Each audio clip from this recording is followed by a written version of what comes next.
as we got into minerals, and I co-formulated this with Mr. News, Mark Effinger, who's an absolute genius with formulations. One of the things he brought to the table is potassium. And I knew Mhm. the benefits of potassium on a hydration level, but I never looked at the literature with sleep. And I found some really interesting research around odd mutant flies. And what they found was that sodium excites neurons and potassium quiets them down. So that made me realize that in the morning, it's a great strategy to get like salt in your water, which is something I've done for a long, long time. So take a 2 liter jar, a 1 liter jar, put water, put about quarter of a teaspoon of Himalayan salt. I like putting potassium as well in there, and I just drink that throughout the day. And you're getting, again, the hydration, the trace minerals, and you're getting that boost on a neuron level from the sodium. But at night, the potassium helps quiet them down. But there's another big benefit to potassium, which is it will help minimize your trips to the bathroom during your sleep cycle. If Mm. you do enough potassium, you can essentially hold water better. And that's something I learned being on a ketogenic diet for almost 26, 27 years now. And, at some point I realized like I was deficient in potassium. And when I added that, my body's been able to stay hydrated because I've always drank 3, 4 liters of water a day and put sodium in it. The potassium was the missing key. Then we have zinc orotate. Zinc actually helps relax your nervous system and increases REM. And that's basically the four minerals. We have magnesium, zinc, potassium, and the fourth one is the Taurine? no. Well, we have all the precursors as well. Oh, But P5P. the calcium, sorry, the calcium citrate is another one. And again, the calcium increases REM and helps transform tryptophan into serotonin, which is a precursor to melatonin. So we really load it with precursors. That was a big one. Let's talk about GABA because GABA is the most interesting one in a lot of ways. So GABA is an incredible neurotransmitter. It's the molecule of chill. When you look at the data on insomniacs, they're about 30% deficient in GABA. So GABA certainly helps relax your nervous system, which is always critical for a great night's sleep. And we can get more into that. We tested a bunch of different GABAs, different forms. Valerian root, for an example, is a popular form, GABA. But what we settled with is pharma GABA from Mitsubishi, and it's incredible. It's incredibly strong. It's a very powerful GABA molecule, and getting the right dose took a while. And then we played with L-theanine, which has probably been my number one sleep supplement for the last 6, 7 years. I've probably taken L-theanine, like 200 milligrams, for about 99% of evenings for the last 6, 7 years because it always works. It's an amino acid typically derived from green tea. And that's why a lot of people love drinking green tea compared to coffee because the L-theanine helps stretch out the caffeine experience, smooths it out, and is just a really good calming amino acid. And I really wanted to get things that help you sleep better without causing drowsiness. L-theanine is one of them. We'll get into the other molecule in a second. But L-theanine and pharma GABA do something that's really special and important for a great night's sleep, which is that increases alpha brain waves. So our brains are always producing electricity. We produce delta, theta, alpha, gamma, and then you can get to sub delta and these some different frequencies, but those are the main ones. And what happens is a lot of people have hyperactive beta brainwave activity, which causes them to become insomniacs. Like when you look at the brains of insomniacs, they have higher levels of beta brainwave activity.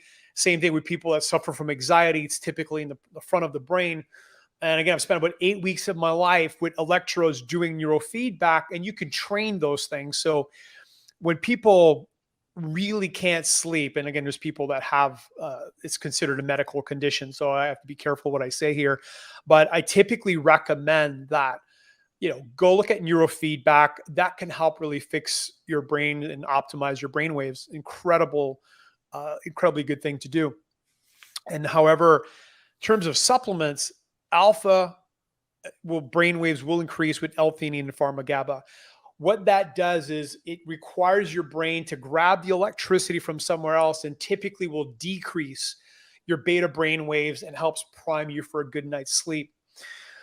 Because your brain will go from beta, and then when there's a hypnagogic state where you start dreaming and your brain becomes more visual, but you're still aware of it, and then you pass out completely. You start, to go to the next stage of sleep.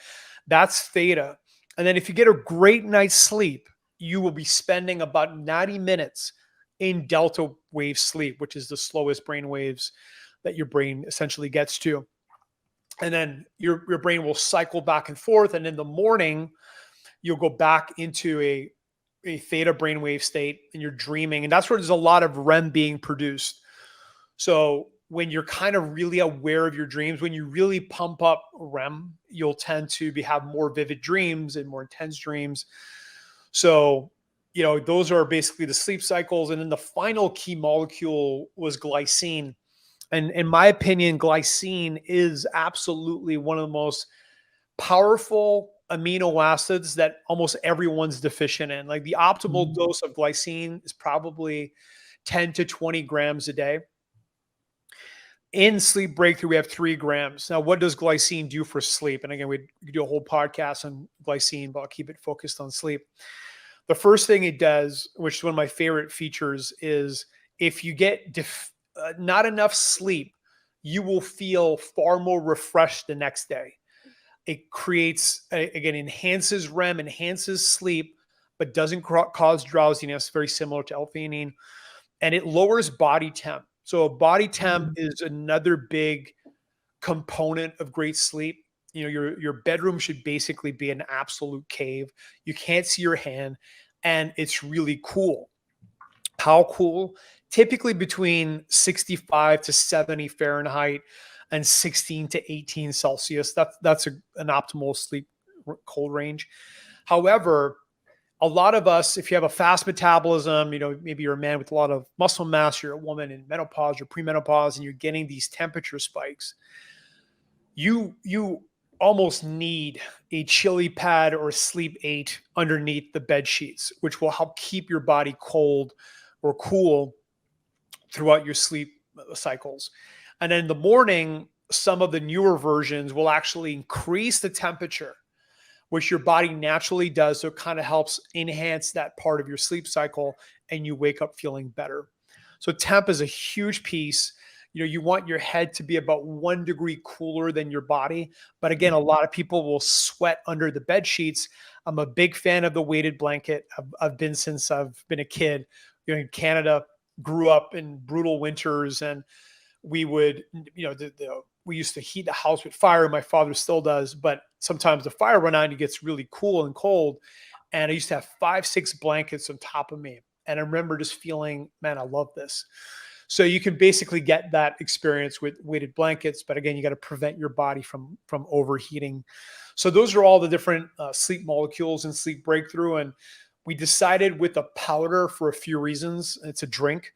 The first reason be a lot of capsules. The second reason is people can control the dose, and some people report better sleep with 1 scoop, which is about 4 grams. Some people get better results with 2. I'm a 2 scooper myself.